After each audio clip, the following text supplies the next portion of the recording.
kasih kepada Yang Amat Berhormat Tambun yang memberikan jawapan yang memberangsangkan dan ini adalah indikator bahawanya kerajaan kini membawa negara kita kembali ke landasan pembangunan yang betul dan membuahkan hasil-hasil daripada lawatan-lawatan ke luar negara.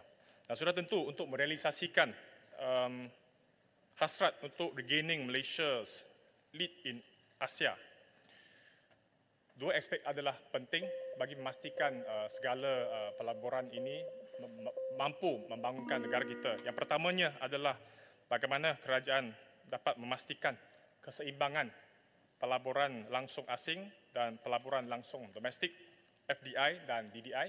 Dan keduanya adalah tahap kesiapsagaan ekosistem pendidikan dan latihan ke arah membina tenaga mahir tempatan supaya memastikan masalah mismatch antara pendidikan dan peluang pekerjaan berkemahiran tinggi itu tidak berlaku. Terima kasih. Silakan Pak Menteri. Dalam pertemuan kita dengan pelabur, beberapa isu dibangkitkan. Sebab penambahan yang besar, termasuk saya katakan dari Indonesia 20.16 bilion, Singapura 20 bilion ringgit, Jepun 24 bilion dan Korea Selatan 23.07 bilion ringgit. Ini kerana keadaan politik yang stabil dan seperti mana yang saya tegaskan, kejelasan atau clarity dalam dasar-dasar kita.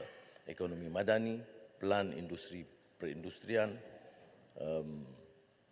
energy transition, transisi tenaga dan juga dalam kajian separuh penggal Rancangan Malaysia ke-12. Dan insya-Allah akan saya perkemaskan dan perjelaskan dalam Belanjawan Madani Jumaat ini. Goping membangkitkan soal keperluan menjana pelaburan domestik yang lebih segar. Dalam pelan perindustrian yang diumumkan, yang diluncurkan baru ini, kita tekankan juga pertama kalinya satu penekanan tentang keperluan membantu, menjana dan memberikan insentif bagi pelaburan domestik yang lebih. Soal ekosistem ini benar. Dalam perbincangan kita dengan Elon Musk atau Tesla, Geely, Rongsheng dan juga Infineon yang melabur 5 bilion euro di Kulim High-Tech. Semua menyatakan sementara tahap latihan kejuruteraan kita itu memuaskan. Tetapi ada yang kurang, iaitu yang katakan niche, kemahiran yang patut kita berikan perhatian. Jadi semalam saya adakan juga mesyuarat dalam persiapan belanjawan untuk menekankan aspek ini. Umpamanya dalam Syekh Muhammad Zahid Artificial Intelligence University, satu-satu universiti terkemuka di dunia yang memusatkan khusus dalam soal artificial intelligence. Itu menunjukkan bahawa jurang di antara kelayakan AI kita atau IT dengan keperluan AI di tahap tinggi itu perlu diperhatikan.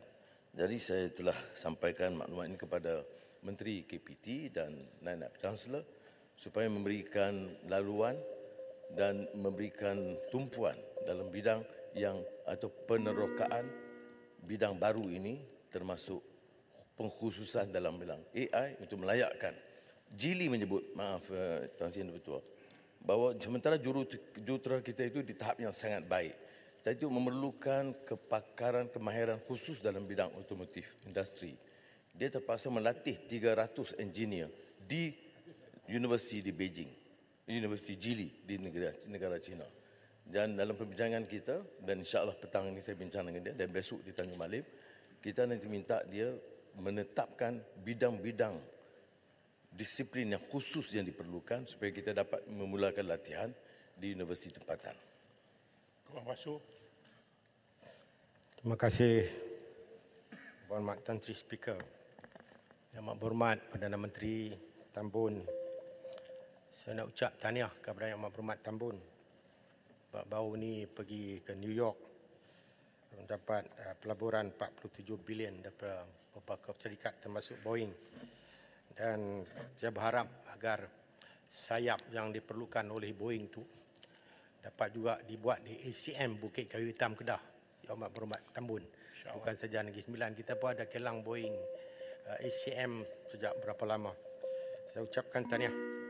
Soalan yang berhormat Tan Sri Speaker, dalam mencasarkan untuk menaikkan pelaburan asing termasuk masuk ke Malaysia, sejauh manakah penekanan diberi terhadap pembangunan bakat tempatan yang berkemahiran dalam sektor bernilai tinggi dan industri baharu untuk memenuhi keperluan masa depan dalam industri E&E dan angkasa. Dia bila tanya soalan dengan Perdana Menteri ini, dia ketak juga. Contohnya inisiatif untuk melahirkan lebih ramai jurutera reka bentuk ataupun designer untuk front end. Dan selain mempertingkatkan keupayaan pendidik teknikal ataupun saintis tempatan dalam kegiatan R&D. Selain itu, apakah perancangan khusus kerajaan untuk mempertingkatkan kesiapsiagaan Ucapan dasar ni, Speaker. dan pengusaha tempatan, Nabi Rani, termasuk Bumiputra, termasuk pengusaha tempatan termasuk Bumiputra untuk menjadi pemain utama dalam rantaian global seperti yang disebutkan oleh Tambun tadi dalam bidang masing-masing. Apakah status terkini Jawatan Kuasa Pelaburan khususnya untuk memantau pelaburan negara-negara berkenaan termasuk 19 memorandum jeli dah disebut tadi yang ditandatangani antara syarikat-syarikat Malaysia dan China bagi memastikan ia dapat dilaksanakan dengan berkesan. Terima kasih. Soalan baik. Terima Speaker, kasih. terima kasih Yang Berhormat Tambun. Terima kasih, Mohd Menteri. Terima kasih. Seperti mana yang terima kasih Kuang Pasu. Seperti mana yang sedia maklum, bila kita bincang dengan pelabur, kita tidak menetapkan kawasannya. Umpamanya bila Elon Musk dia pilih saya berjaya, kita facilitate. Infineon umpamanya kerana dia ada base di Melaka dan di Kulim High Tech dan dia pilih Kulim High Tech dengan beberapa keperluan yang diminta dari MITI dan juga Kerajaan Persekutuan dan kita luluskan. Tapi yang tepat dengan soalan tadi ialah latihan. Kerana Infineon itu pelaburan dia paling besar di luar daripada Jerman, 5 bilion euro. Dan yang menarik ialah dia tidak lagi tumpu kepada back end seperti mana industri microchips, chips yang lain. Inilah kali pertama satu pelaburan besar dalam front end. Dan yang ditekankan oleh Kuang Pasu, apakah anak-anak kita, jurutera kita punya kemahiran itu? Jawapannya belum memuaskan.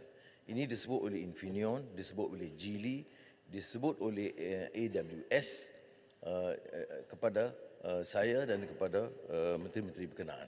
Sebab itulah dalam pertemuan kita dengan perbincangan kita dengan Menteri KPT dan juga pimpinan universiti, kita terpaksa memberikan suatu penjurusan utama dalam bidang bukan kejuruteraan tapi kemahiran tertentu seperti yang disebut tadi, soal reka bentuk, tapi AI yang nampak kita agak ketinggalan dalam memenuhi niche tersebut.